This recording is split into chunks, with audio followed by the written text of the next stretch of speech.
Добрый день всем, кто отозвался принять участие на нашей пресс-конференции. Спасибо большое, что вы нашли время для этого. Я хочу, я не буду всех персонально представлять. Сегодня у нас ведет пресс-конференцию весь актив, не весь, еще люди на подъезде, кто-то нам тяжело болен. Это Фазыл Ага Ибраимов, у него серьезные проблемы здоровья. Наш председатель тоже, он тоже едет в собрание с людьми, он встречался с людьми, сейчас очень серьезное собрание, я не знаю, успеет, нет. Но те, кто собрался сегодня здесь на президиуме, это активисты полян протеста, это члены правления общественного движения Сибар. Именно такой состав у нас сегодня.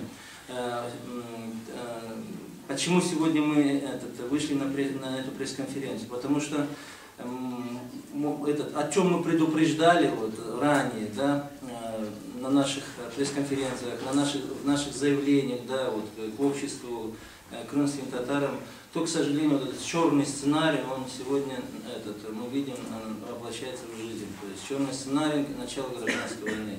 Уже есть сегодня первые жертвы. Уже есть первые жертвы. И еще одна из причин того, что сегодня мы делаем эту пресс-конференцию, у нас сотни телефонных звонков.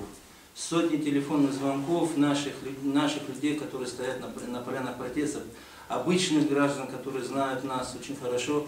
И единственный общий, если сформулировать в один сделайте что-нибудь от себя зависящее, чтобы этот ужас не стал дальше развиваться, и не дай Бог, он не начался в Крыму. Сделайте что-нибудь. Мы вам доверяем, у вас получается говорить, у вас получается доносить и так далее, и так далее. И поэтому, видя эту ответственность, и видя, что остальные общественники, многие общественники, к сожалению, приняли такую выжидательную позицию, куда качнет, и так далее, и так далее. И, в принципе, мало что делают для того, чтобы тушить этот пожар, который сегодня раздувает именно те враждебные всей Украины силы в Киеве и по всей Украине. Вы видите, что это происходит. И назвать это демократическими, все апеллируют средствами борьбы, я не знаю, и так далее, можно уже об этом не говорить. Это уже давно не демократия, это вообще непонятно что. Это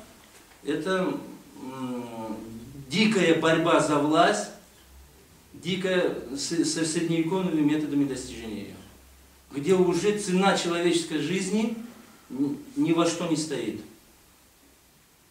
Понимаете? Поэтому сегодня эта наша пресс-конференция, и она будет такая очень сжатая, потому что времени очень мало, у нас тоже очень много сейчас работы в плане разъяснительной, потому что основная цель сегодняшней нашей пресс-конференции – события, которые назревают здесь у нас в Крыму 23 февраля на площади Ленина.